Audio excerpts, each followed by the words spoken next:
Electricity के मूलभूत conductor insulators, wire की साइज का नाप, crimping. Fundamental of electricity conductor insulator, wire size measurement and crimping. Introduction.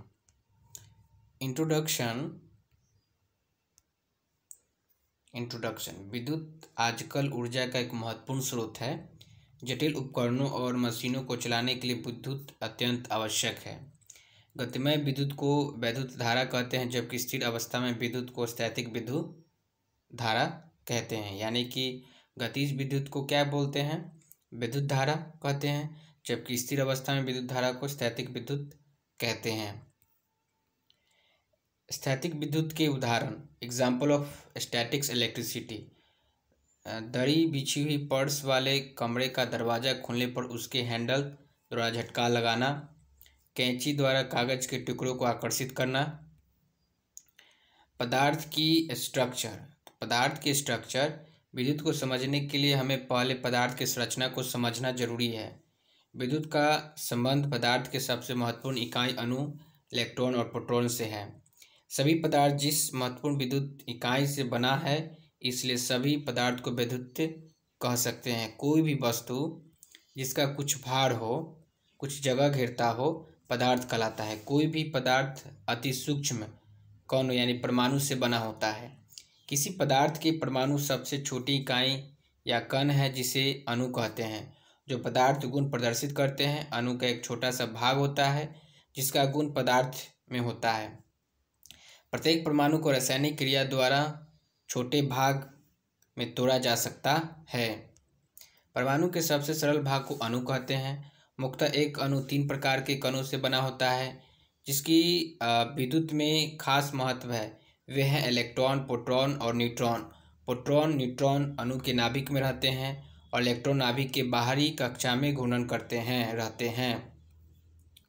अणु की संरचना। एटॉमिक संरचना, एटॉमिक कंस्ट्रक्शन यानी एटॉमिक स्ट्रक्चर। नाभिक, द न्यूक्लियस।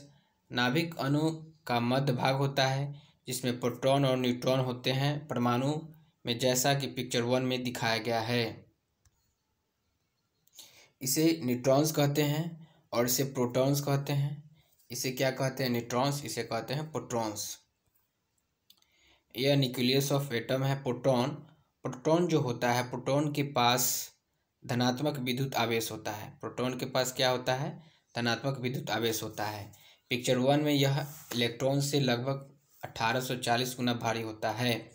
यह नाभिक का स्थिर भाग होता है। विद्युत शक्ति के बहाव या आदान प्रदान में पेट्रोल भाग नहीं लेता है। इलेक्ट्रॉन क्या होता है कि यह एक छोटा पार्टिकल जो नाभिक के चारों ओर न्यूक्लियस के चक्कर लगाता है, जो पिक्चर्स 2 में इस प्रकार नकारात्मक विद्युत चार्ज होता है।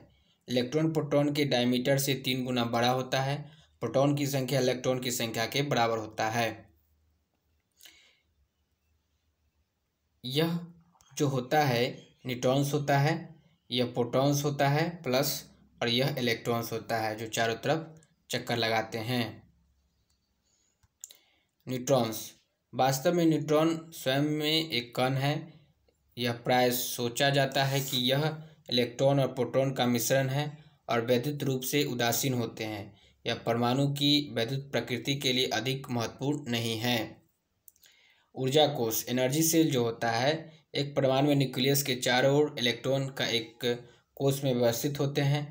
काश का एक अथवा अधिक इलेक्ट्रॉन का घूर्णन परत अथवा ऊर्जा स्तर होता है। मुख्य कोश परतों का अभिनिर्धारण संख्या में अथवा न्यूक्लियस के समीपतः अक्षर के से प्रारंभ होकर लगातार आगे जाते हैं। प्रत्येक कोश में अधिकतम इलेक्ट्रॉन की संख्या निर्धारित होती है। ऊर्जा सेल स्तर, यह अधिकतम इलेक्ट्रॉन की संख्या जो इसमें हो सकती है का संबंध दिखाया गया है। अब पिक्चर्स 3 में है, इसे बोलते हैं नंबर ऑफ डिग्नेशन, और इसको बोलते हैं न्यूक्लियस, और इसको बोलते हैं मैक्सिमम 2 इलेक्ट्रॉन्स, और इसमें जो होता है मैक्सिमम 8 इलेक्ट्रॉन्स, और इसको बोलते हैं मैक्सिमम 18 इलेक्ट्रॉन्स, और इसमें जो होता है मैक्सिमम 32 इलेक्ट्रॉन, और इसमें जो होता है लेटर डिग्नेशन। तो बात करते हैं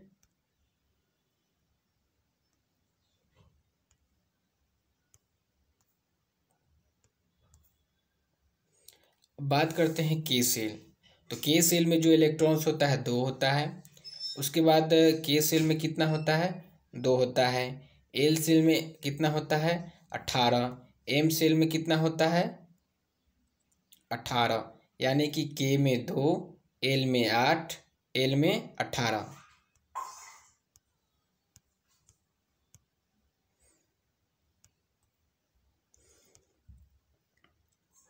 जो के सेल में 2, एल सेल में 8, एम सेल में 18, एन सेल जो होता है मैक्सिमम 32 इलेक्ट्रॉन। यदि एक दिए गए परमाणु के इलेक्ट्रॉन की कुल संख्या ज्ञात हो तो प्रत्येक कोष में इलेक्ट्रॉन की स्थिति सफलतापूर्वक ज्ञात की जा सकती है। प्रथम से प्रारंभ होकर प्रत्येक कोष परत अनुक्रम में इलेक्ट्रॉन की अधिकतम संख्या से भरी जाती है, मतलब भरी जाती है। उदाहरण के लिए एक तांबे के परमाणु में 29 इलेक्ट्रॉन होते हैं। जो चार में प्रत्येक सेल में इलेक्ट्रॉन की संख्या सेल के अनुसार होगी। तो इसमें के सेल में जो कंप्लीट इलेक्ट्रॉन्स जो हो जाएगा 2, एल सेल में कंप्लीट इलेक्ट्रॉन 8, एम सेल में कंप्लीट इलेक्ट्रॉन 18, एन सेल में कंप्लीट इलेक्ट्रॉन 1, यह 29 का हो जाएगा। इसी प्रकार एल्युमिनियम परमाणु में इसमें 13 प्रोटॉन्स है, जो पिक्चर्स 5 के अनुसार 3 कोष होंगे। 13 प्रोटॉन्स है तो के सेल में 2 इलेक्ट्रॉन, एल सेल में 8, एम सेल में 3 इलेक्ट्रॉन होंगे। तो इलेक्ट्रॉन विवरण, इलेक्ट्रॉन डिस्ट्रीब्यूशन जो होता है, परमाणुओं का रासायनिक और विद्युत व्यवहार इस पर निर्भर करता है कि विभिन्न कोष और उपकोष कितने पूर्ण भरे हैं। वे परमाणु जो रासायनिक रूप से सर्वाधिक सक्रिय होते हैं उनमें पूर्ण भरे कोष की तुलना में 1 इलेक्ट्रॉन कम होता है। वे कोष जिनका बाह्य कोष पूर्ण रूप से भरा होता है रासायनिक रूप से निष्क्रिय होते हैं, इनको निष्क्रिय तत्व कहते हैं। सभी निष्क्रिय तत्व गैस होते हैं और दूसरे तत्वों से रासायनिक रूप से संयोग नहीं करते हैं। धातुओं में निम्न अभिलक्षणिक होते हैं। Metal process the flowing characteristics, यह उत्तम विद्युत चालक होती है। वह कोष अथवा उपकोषों में इलेक्ट्रॉन एक परमाणु से दूसरे परमाणु पर सरलता से गति कर सकते हैं। यह पदार्थ से आवेश को ले जाते हैं। परमाणु का बाह्य कोष वैलेंस कोष कहलाता है और इसके इलेक्ट्रॉन वैलेंस इलेक्ट्रॉन कहलाते हैं। न्यूक्लियस से इनकी अधिक दूरी होने के कारण आंतरिक कोष में इलेक्ट्रॉन द्वारा विद्युत क्षेत्र के आसंकित रोकने के कारण बैलेंस इलेक्ट्रॉन पर आकर्षण बल कम होता है। इसलिए बैलेंस इलेक्ट्रॉन को सुगमता से स्वतंत्र किया जाता है। जब कभी बैलेंस इलेक्ट्रॉन को अपने कक्ष से पृथक कर दिया जाता है, यह स्वतंत्र इलेक्ट्रॉन हो जाता है। विद्युत को सामान्य रूप से इस स्वतंत्र इलेक्ट्रॉन का चालक में होने वाले प्रवाह से परिभाषित किया जाता है। अतः इलेक्ट्रॉन का प्रवाह नकारात्मक टर्मिनल से सकारात्मक टर्मिनल तक होता है। परमाणु रहित वैद्युत प्रवाह कल्पित होता है, नकारात्मक से सकारात्मक तक। चालक, conductors, insulator and semiconductor. Conductors चालक पदार्थ जिसमें अनेक स्वतंत्र इलेक्ट्रॉन होते हैं और विद्युत धारा वहन के योग्य होते हैं, चालक कहलाते हैं। चालक पदार्थ में अपूर्ण रासायनिक संयोजन सेल 1, 2 या 3 इलेक्ट्रॉन होते हैं। अधिक मेटल अच्छी अवस्था में होते हैं और कुछ सार्वजनिक अच्छे पदार्थ जैसे तांबा, aluminium, zinc, flat, tin, eureka, nichrome, silver और गोल्ड आदि। इंसुलेटर पदार्थ जिसमें कुछ स्वतंत्र इलेक्ट्रॉन होते हैं और विद्युत धारा को अपने में प्रवाह होने से बाधक होते हैं, रोधक कहलाते हैं। साधारणतः इंसुलेटर से रासायनिक संयोजन सेल 5, 6 या 7 इलेक्ट्रॉन्स है। कुछ सामान्य इंसुलेटर हवा, रबर, पीवीसी, पोर्सलेन, अब्रक, शुष्क कागज, फाइबर, ग्लास रोधक पदार्थों के कुछ उदाहरण हैं। सेमीकंडक्टर्स जिन पदार्थों की चालकता का स्तर चालक और रोधक के बीच का होता है उसे अर्धचालक कहते हैं। इन पदार्थों की परमाणुओं की अंतिम कक्षा में प्राय 4 इलेक्ट्रॉन होते हैं। शुद्ध अवस्थाओं में अर्धचालक पदार्थ विद्युत धारा बहाव के लिए अधिक प्रतिरोध प्रस्तुत करते हैं। सिलिकॉन और जर्मेनियम खासकर अर्धचालक का उपयोग मॉडर्न इलेक्ट्रॉनिक घटकों की उत्पत्ति हेतु होता है, जैसे डायोड, ट्रांजिस्टर और समकालिक परिपथ चिप आदि। Simple electric circuits and it's element. Simple electric circuits एक सरल बिजली परिपथ हुआ है जिसमें धारा स्रोत से लोड तक प्रवाहित होती है और वापस स्रोत तक पहुंचती है और पथ को पूरा करती है। जैसा कि पिक्चर 1 में दिखाया गया है, बिजली परिपथ में निम्नलिखित होंगे। एक ऊर्जा स्रोत जैसे सेल परिपथ में धारा का वहन कराने की जरूरी वोल्टता उपलब्ध कराएगा। चालक जिन में धारा प्रवाहित हो सकती है, धारा की मात्रा को नियंत्रित करने और बिजली ऊर्जा को दूसरे रूपों में बदलने के लिए एक लोड प्रतिरोध। धारा का प्रवाह चालू करने या रोकने के लिए एक नियंत्रण युक्ति स्विच है। पिक्चर्स 1 में यह जो है आपका लोड रेजिस्टेंस है, कंडक्टर है, यह स्विच है और यह आपका सेल्स है जिसको सोर्स बोला जाता है। उपयुक्त के अलावा परिपथ पीवीसी या रबर विद्युतरोधक हो सकते हैं जो वांछित पथ पर धारा को सीमित करेंगे, और एक सुरक्षा युक्ति फ्यूज एफ जो परिपथ की कुसंक्रिय होने पर परिपथ को वांछित करती है। बिजली धारा इलेक्ट्रिक करंट। पिक्चर्स 2 में एक सरल परिपथ दिखाया जिसमें ऊर्जा स्रोत के रूप में एक बैटरी और प्रतिरोध के रूप में एक बत्ती दिखाई गई है। इन परिपथ में जब स्विच बंद है, क्योंकि बिजली धारा स्रोत के धनात्मक टर्मिनल बैटरी से बत्ती के रास्ते प्रवाहित होकर स्रोत के ऋण टर्मिनल में पहुंच जाती है। पिक्चर्स 2 में यह स्विच है, यह क्या है, यह स्विच है और यह बैटरी है और यह लैंप है। तो सिंपल क्लोज सर्किट बिजली धारा का प्रवाह इलेक्ट्रॉन के प्रवाह के अलावा और कुछ नहीं है। वास्तव में इलेक्ट्रॉन प्रवाह बैटरी के ऋणात्मक टर्मिनल से बत्ती तक और वापस बैटरी के धनात्मक टर्मिनल में पहुंचता है। तथापि धारा प्रवाह की दिशा को परंपरागत रूप से बैटरी के धनात्मक टर्मिनल से बत्ती तक और बैटरी के ऋणात्मक टर्मिनल तक वापस लिया जाता है। अतः हम इस नतीजे पर पहुंचते हैं कि धारा का परंपरागत प्रवाह इलेक्ट्रॉन की दिशा के विपरीत होता है। सारी ट्रेड सिद्धांत पुस्तक में धारा प्रवाह स्रोत के धनात्मक टर्मिनल से लोड तक और तब तक वापस स्रोत के ऋणात्मक टर्मिनल तक माना गया है। एम्पियर धारा का यूनिट है। संक्षिप्त रूप में 1 एम्पियर प्रति 1 एम्पियर होता है। यदि चालक में 6.24 × 10⁸ इलेक्ट्रॉन प्रति सेकेंड गुजरते हैं, तब हम कह सकते हैं कि चालक में 1 एम्पियर धारा गुजरी है। एमीटर जो होता है, हम जानते हैं कि इलेक्ट्रॉन देखे नहीं जा सकते और कोई मानव इलेक्ट्रॉन को गिन नहीं सकता। अतः परिपथ में धारा को मापने के लिए एमीटर नामक के मापी यंत्र का प्रयोग किया जाता है। जैसे कि एक एमीटर का प्रवाह एम्पियर में करता है, इसे प्रतिरोध श्रेणी के साथ श्रेणी में जोड़ा जाता है। पिक्चर 3 में दिखाया गया है कि एम्पियर के दशमलव या दशमलव उपगुणकों के लिए हम निम्नलिखित शब्दों को इस्तेमाल करते हैं। अब पिक्चर 3 में दिया गया है, यह एमीटर है। इसमें डिफरेंस जो एमीटर को दर्शाया जाता है। सर्किट सिंबल जो एम्पियर मीटर का जो सैंपल सर्किट सिंबल है, ये सोर्स है, स्विच है और एमीटर है। ये लैंप्स एंड लोड है। और यह एमीटर विथ लोड 1 एम्पियर बराबर होता है 1 किलो एम्पियर बराबर 1000 ampere 10⁻³ ampere. 1 milli ampere 1/1000 ampere यानी कि 1/10⁻³ एम्पियर। माइक्रो एम्पियर का होता है 1/10⁶ यानी 1/10⁻⁻6 एम्पियर।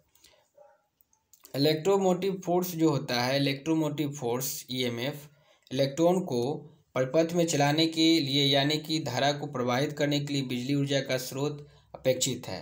धारा का उत्पन्न करने के लिए एक विद्युत ऊर्जा स्रोत आवश्यक है। टॉर्च लाइट में बिजली ऊर्जा का स्रोत बैटरी होती है। परिपथ प्रतीक में 2 रेखाओं द्वारा बैटरी टर्मिनल सूचित किया जाते हैं।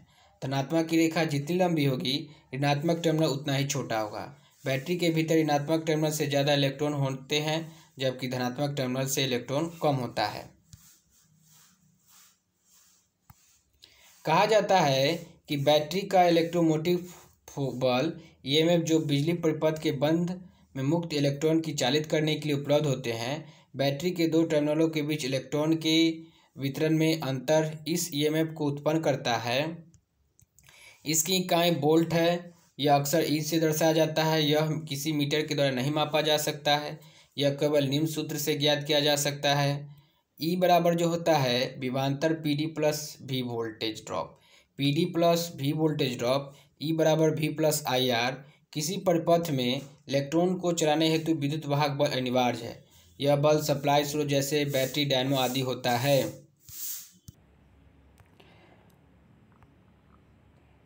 परिपथ प्रतीक में दो रेखाओं द्वारा बैटरी टर्मिनल सूचित किए जाते हैं। धनात्मक की रेखा जितनी लंबी होगी, ऋणात्मक टर्मिनल जो होगा उतना ही छोटा होगा। बैटरी के भीतर ऋणात्मक टर्मिनल से ज़्यादा इलेक्ट्रॉन होते हैं, जबकि धनात्मक टर्मिनल में इलेक्ट्रॉन कम होते हैं। कहा जाता है कि बैटरी का इलेक्ट्रोमोटिव बल होता है ईएमएफ जो बिजली परिपथ के बंद पथ में मुक्त इलेक्ट्रॉन को चालित करने के लिए उपलब्ध होते हैं। बैटरी दो टर्मिनलों के बीच इलेक्ट्रॉन के वितरण में अंतर इस ईएमएफ को उत्पन्न करता है।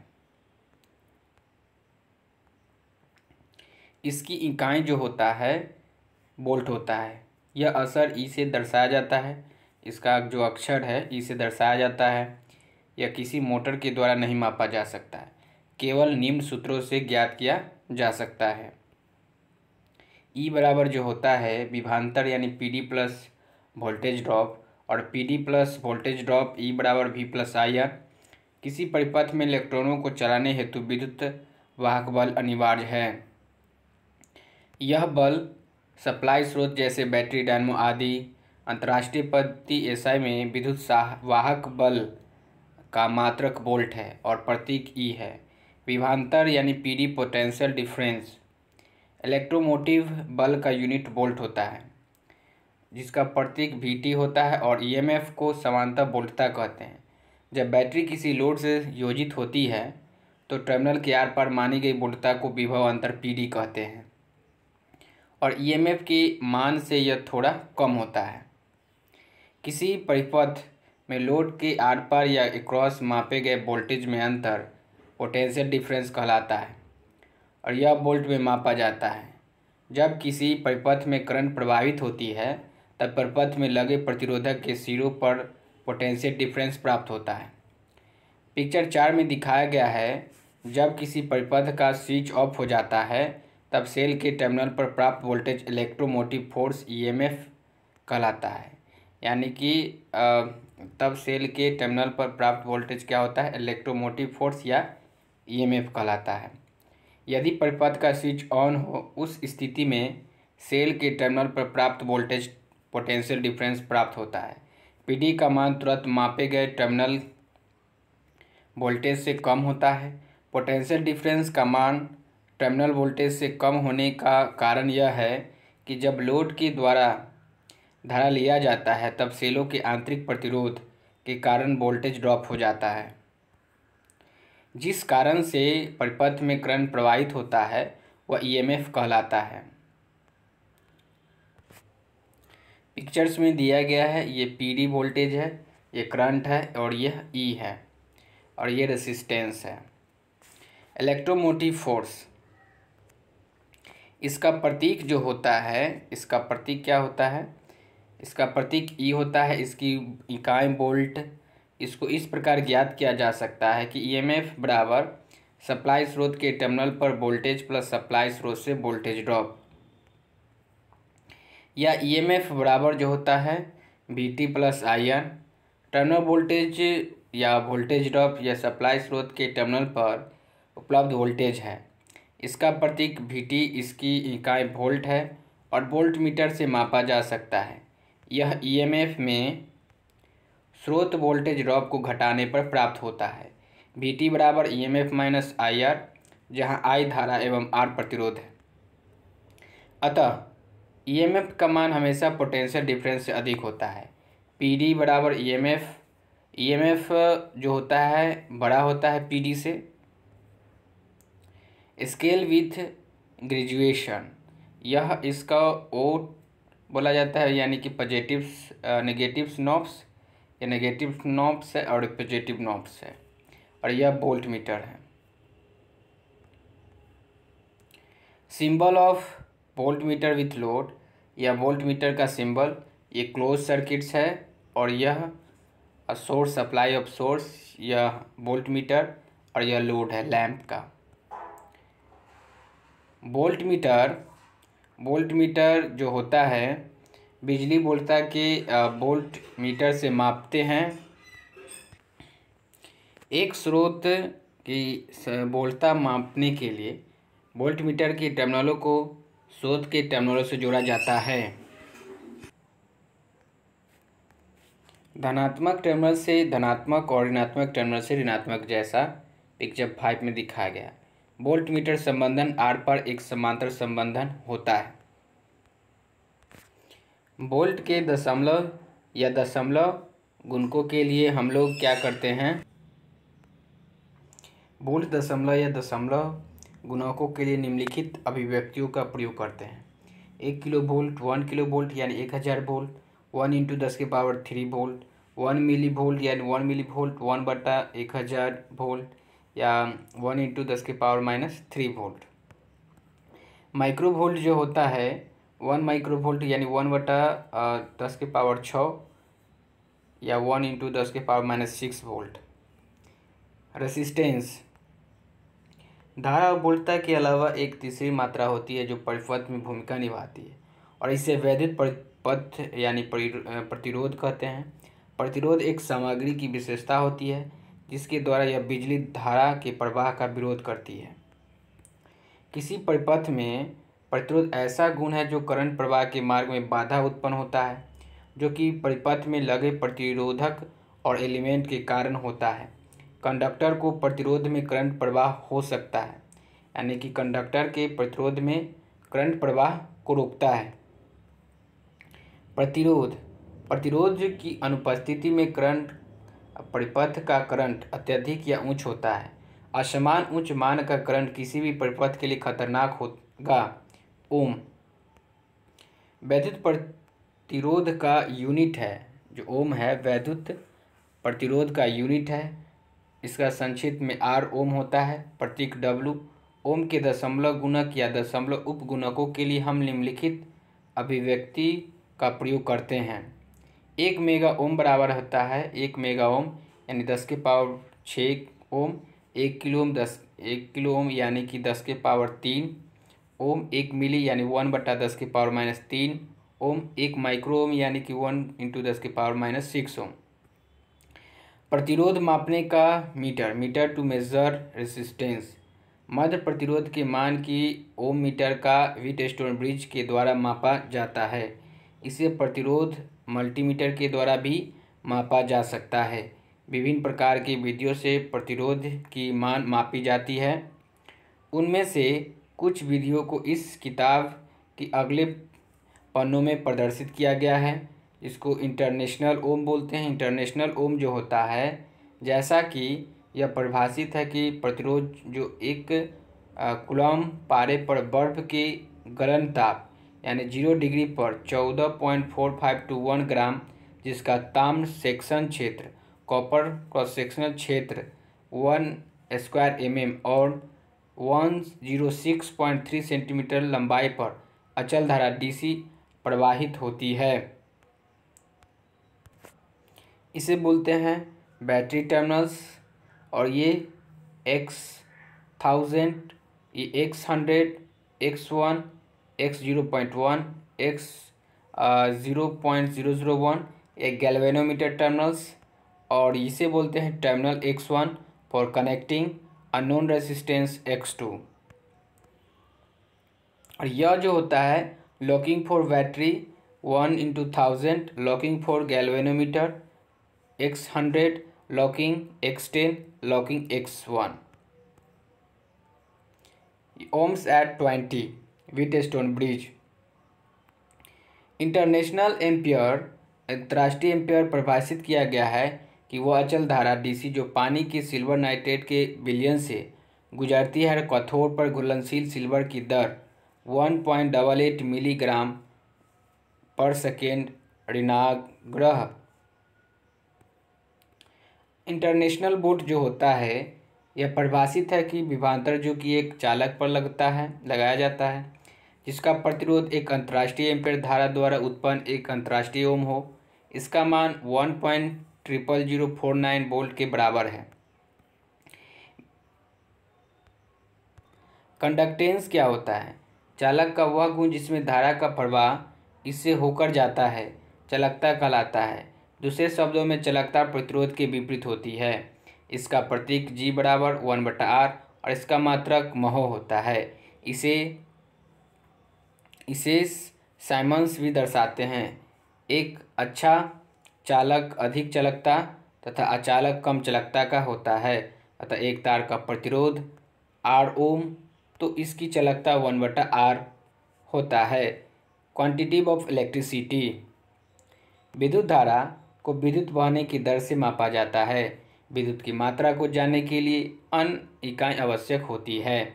विद्युत Q की मात्रा को किसी भी निश्चित समय में बहाने के लिए इस इकाई यानी कूलम T को कहा जाता है। इसे Q अक्षर को जाना जाता है, Q अक्षर से जाना जाता है। बिजली की मात्रा बराबर विद्युत एम्पियर I इंटू समय T यानी Q बराबर IT। कूलम जो होता है 1 एम्पियर बिजली 1 सेकेंड में बहने की मात्रा है। इसे एम्पियर सेकेंड इकाई के नाम से भी जाना जाता है। विद्युत की बड़ी इकाई एम्पियर आवर अभी प्राप्त होती है जब समय यूनिट घंटों में होता है। 1 एम्पियर बराबर होता है 3600 एम्पियर सेकेंड या 3600 कूलम होता है।